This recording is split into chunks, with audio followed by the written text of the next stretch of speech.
Après avoir vu la définition de la variance et les propriétés de la variance, eh bien on va calculer les variances dans le cas de variables aléatoires qui suivent toutes les lois usuelles. Donc on va voir que dans tous les cas de lois usuelles, les variances sont finies et on va les calculer. Alors pour une variable aléatoire certaine, pour une variable aléatoire de Bernoulli, binomiale, équiprobable sur AB, géométrique et de Poisson. Alors je ne remets pas les formules, elles sont ici, elles sont sur votre poly de cours. La démonstration, je commence par une variable aléatoire quasi certaine. On l'a même déjà vu, puisqu'on a vu que une variable aléatoire était quasi certaine si et seulement si sa variance était nulle. Donc ça a déjà été vu, c'était une conséquence de la positivité de l'espérance. La seule variable aléatoire qui est de variance nulle, c'est une variable aléatoire qui suit une loi quasi certaine.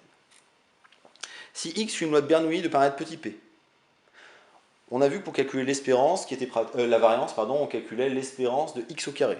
Sauf que pour une variable aléatoire de Bernoulli, qui suit une loi de Bernoulli, grand x carré, ça vaut x presque sûrement, puisque x vaut presque sûrement 0 ou 1, et que 0 au carré ça fait 0, et que 1 au carré ça fait 1.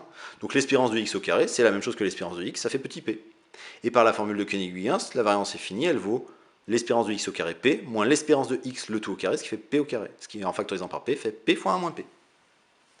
Pour la loi binomiale, l'espérance de grand x au carré, donc là encore, j'ai pas de souci pour les calculs, puisque toutes mes variables aléatoires sont à valeur dans R+, donc les espérances ont de toute façon un sens, et en plus, les 4 premières, le support est fini.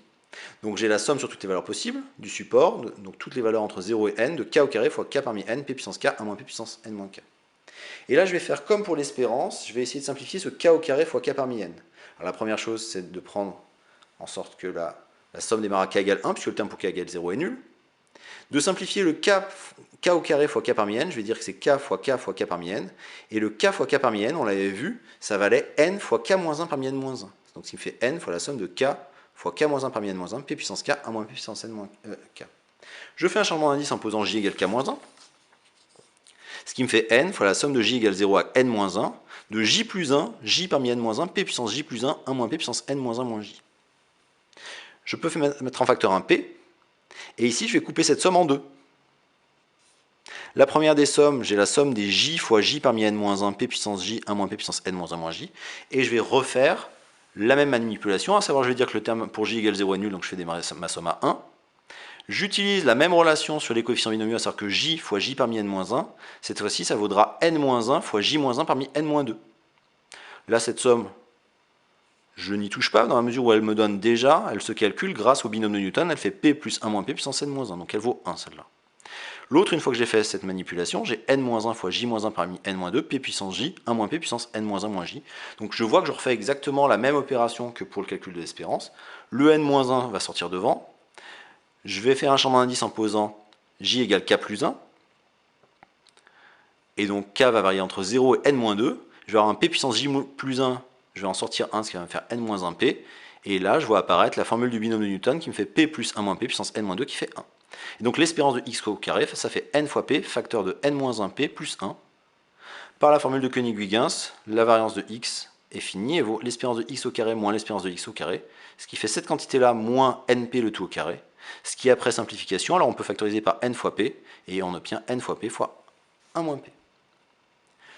Pour la loi équiprobable sur le segment entier AB, c'est là où le calcul est le plus pénible. Je fais la somme sur toutes les valeurs possibles, donc tous les entiers k entre a et b de k au carré fois la probabilité que x vaille k.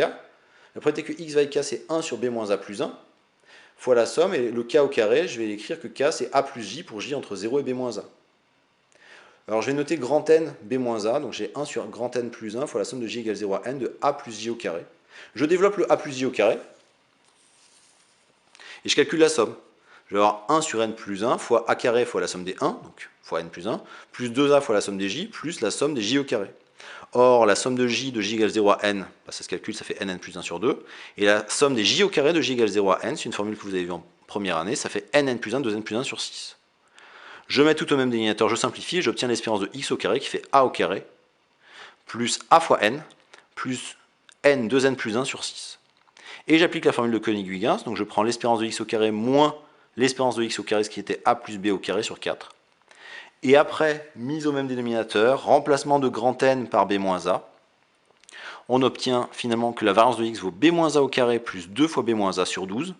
C'est un calcul que je vous invite à refaire seul. Je factorise par b moins a, j'ai b moins a fois b moins a plus 2 sur 12. On constate une chose sur cette variance, c'est que quand A égale B, la variance est nulle, ce qui est cohérent, puisqu'une loi EQ probable sur le segment entier AB, si A égale B, c'est une variable aléatoire certaine, et donc j'ai une variance nulle. Il me reste donc les deux dernières variables aléatoires qui suivent des lois classiques à voir, à savoir la loi géométrique et la loi de Poisson. Pour la loi géométrique, l'espérance de x au carré, j'applique la formule de transfert, grand X est presque sûrement à valeur dans n étoiles, donc s'il me fait une somme de k égale 1 à plus l'infini, de la valeur, donc k au carré, fois la probabilité 1 moins p puissance k moins 1 sur p. Et là où j'avais eu besoin de la dérivée terme à terme d'une série géométrique pour le calcul de l'espérance, bah là je vais faire appel à la dérivée seconde de la série géométrique. Et l'astuce va consister à écrire k au carré comme k-1 plus k. Pourquoi? Parce que quand je vais couper la somme en deux, j'ai le droit de le faire parce que là j'ai que des séries à terme dans R+, donc c'est la quasi-linéarité pour des familles sommables. Ici, pour la première somme, je sors un p-1 fois la somme des k-1, 1 moins p puissance k-2. Pourquoi je démarre la somme à 2? Parce que le terme pour k égale 1 dans cette somme-là est nul. Et puis, la deuxième somme qui est la somme des k 1 moins p puissance k-1 fois p, donc j'ai un p qui est là. Cette somme-là, c'est exactement la somme qu'on a calculée dans l'espérance, donc ça on va savoir faire, et celle-là, on fait apparaître la dérivée seconde terme à terme d'une série géométrique. Donc je rappelle que pour tout x dans moins 1, la dérivée terme à terme, la somme de k x puissance k-1 fait 1 sur 1 moins x au carré, et quand je redérive par rapport à x, j'obtiens que la série des k k-1 x puissance k-2, pour k plus grand que 2, vaut 2 sur 1 moins x au cube. Et donc l'espérance de x au carré fait après calcul p fois 1 moins p fois 2 sur 1 moins p au cube, plus p fois 1 sur 1 moins p au carré. Là, donc ça fait p au cube, donc j'ai un p sur p au cube qui me fait un p au carré, donc j'ai 2, 1 moins p sur p au carré, plus, et ceci fait p au carré, p sur p au carré, 1 sur p, qui est fini. Donc là, ce qui n'était pas évident, c'est que x carré admettait une espérance finie. C'était pas évident parce que grand X pouvait prendre potentiellement un nombre infini de valeurs, mais on voit que l'espérance de x au carré est bien finie, et donc par la formule de Koenig-Huygens, x admet une variance finie qui vaut cette quantité-là, moins l'espérance au carré, donc moins 1 sur p au carré.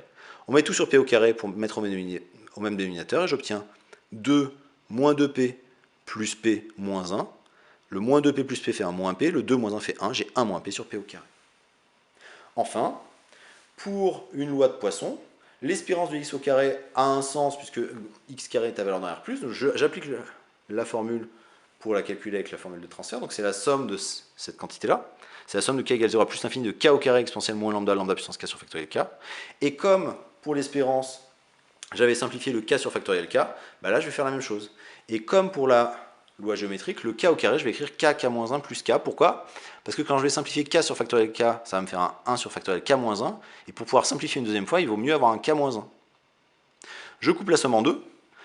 La première des sommes, donc où j'ai pas ce terme-là, en fait elle démarre au terme pour k égale 2.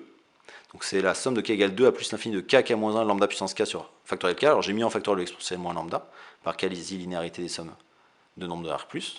Et puis pour cette somme-là, j'ai la somme des k lambda puissance k sur factoriel k, où k démarre à 1. Ensuite, je fais mes simplifications. K fois k-1 sur factoriel k, ça fait 1 sur factoriel k-2. K sur factoriel k, ça fait 1 sur factoriel k-1. Et donc finalement, je vois apparaître, après changement d'indice, exponentielle de moins lambda fois la somme de j égale 0 à plus l'infini des lambda puissance j plus 2 sur factoriel j, plus la somme de j égale 0 à plus l'infini des lambda puissance j plus 1 sur factoriel j. Je sors ici lambda carré, ici lambda, et je vois apparaître à chaque fois des séries exponentielles dont la somme vaut exponentielle de lambda. Donc l'espérance de x au carré vaut exponentielle de moins lambda fois lambda carré exponentielle lambda plus lambda exponentielle lambda. Les exponentielles de lambda s'en vont, et j'obtiens lambda carré plus lambda.